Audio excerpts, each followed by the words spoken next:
Guys, welcome to the channel. आज हम नया चैप्टर आपको समझाने वाले हैं जिसका नाम है पीरियोडिक टेबल। अब मेरा क्या था कि क्लास 11th में पीरियोडिक टेबल बर्बाद हो चुका था। तो मैं क्या कर रहा हूँ, क्लास 12th में पीरियोडिक टेबल का बस रिवीजन कर रहा हूँ। रिवीजन मतलब पूरा पढ़ रहा हूँ। रिवीजन मतलब ये नहीं कि पढ़ा हुआ है बस उसको रिवाइज़ कर रहा हूँ, पूरा पढ़ रहा हूँ। तो मैं पढ़ता हूँ और आपको समझाता हूँ, आप बस देखिएगा। तो हम बात करते हैं पीरियोडिक टेबल का। तो पीरियोडिक टेबल होता क्या है? तो the arrangement of all the known elements according to their properties in such a way that the elements of similar property are group together in tabular form. मतलब elements को हम लोग क्या करते हैं, देखो टेबुलर फॉर्म में, एक टेबल के फॉर्म में, एक टेबल के फॉर्म में जब एलिमेंट्स को अरेंज करते हैं on the basis of similar chemical property, तो उसी को हम लोग पीरियोडिक टेबल बोलते हैं। अब बात करते हैं डेवलपमेंट ऑफ पीरियोडिक टेबल का। तो डेवलपमेंट ऑफ पीरियोडिक टेबल में सबसे पहला आता है लेवोज़र क्लासिफिकेशन। लेवोज़र जो थे वो एलिमेंट को क्लासीफाई करते हैं। लेवोज़र जो थे वो एलिमेंट को क्लासीफाई करते हैं सिंपली मेटल्स में और नॉन मेटल्स में, और कहते हैं कि मेटल्स वो होता है जो कि टेंडेंसी रखता है इलेक्ट्रॉन को लूज़ रख करने का, और नॉन मेटल्स वो होता है जो कि टेंडेंसी रखता है इलेक्ट्रॉन को गेन करने का। और इनका अब लेवोज़र का ड्रॉबैक या लिमिटेशन क्या रहा था कि वो उनका क्लासिफिकेशन जो था वो इनसफिशिएंट था, और मेटलॉइड्स के बारे में कोई एक्सप्लेनेशन दिए ही नहीं थे। कौन? लेवोज़ियर। अब दूसरा आता है प्राउड्स हाइपोथेसिस, जिसको हम लोग यूनिटरी मेथड बोलते हैं। प्राउड हाइपोथेसिस के अनुसार, प्राउड हाइपोथेसिस क्या बोलते हैं कि प्राउड हाइपोथेसिस सिंपली एज्यूम करते हैं कि एलिमेंट्स जो होता है वो हाइड्रोजन एटम से बना हुआ होता है।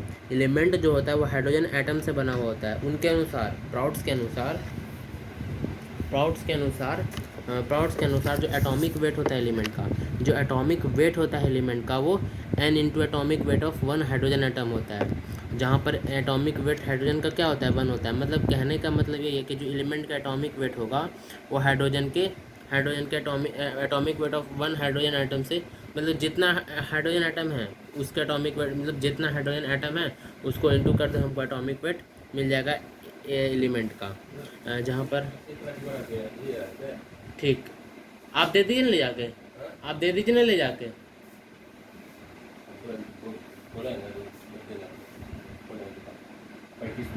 वो जो साइज दिखाए थे वही वाला ना है? 35 का एगो है, ठीक है। तो जहाँ पर n क्या है, हम क्या बता रहे थे कि एटॉमिक वेट जो होता है एलिमेंट का वो n into atomic weight of one hydrogen atom होता है। और ये कौन कहते हैं? प्राउड कहते हैं। और ड्रॉबैक या लिमिटेशन क्या रहा था अब प्राउड का ड्रॉबैक या लिमिटेशन क्या रहा था कि कोई भी एक्सप्लेनेशन नहीं दिए थे एलिमेंट का कि जो कि फाउंड करे एज अ होल नंबर।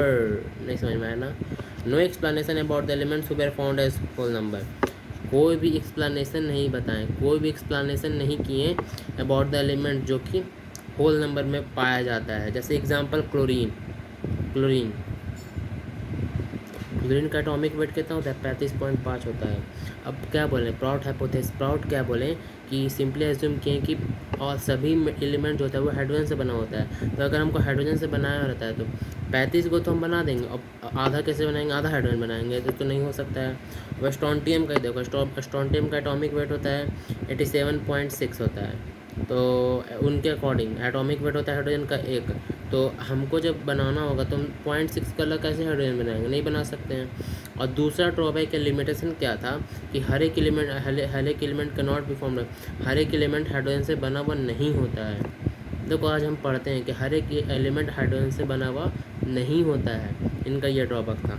और आगे आता है दो बेनेनियन ट्राइड रूल, जो कि 1817 में आया था। वो मैं आपको अगले वीडियो में बताऊंगा। तो अगले वीडियो के लिए अगले वीडियो मैं डाल दूंगा 1-2 दिन में, आप देख लीजिएगा। और चैनल को ज़रूर सब्सक्राइब करिएगा, और नोटिफिकेशन का बेल आइकन जो है वो ऑल पर क्लिक करके ज़रूर कर दीजिएगा, जिसके कारण जब मैं वीडियो डालूँगा तो आपके पास पहुंच जाएगा। तो मिलते हैं नेक्स्ट वीडियो में, तब तक के लिए बाय बाय और जय श्री राम।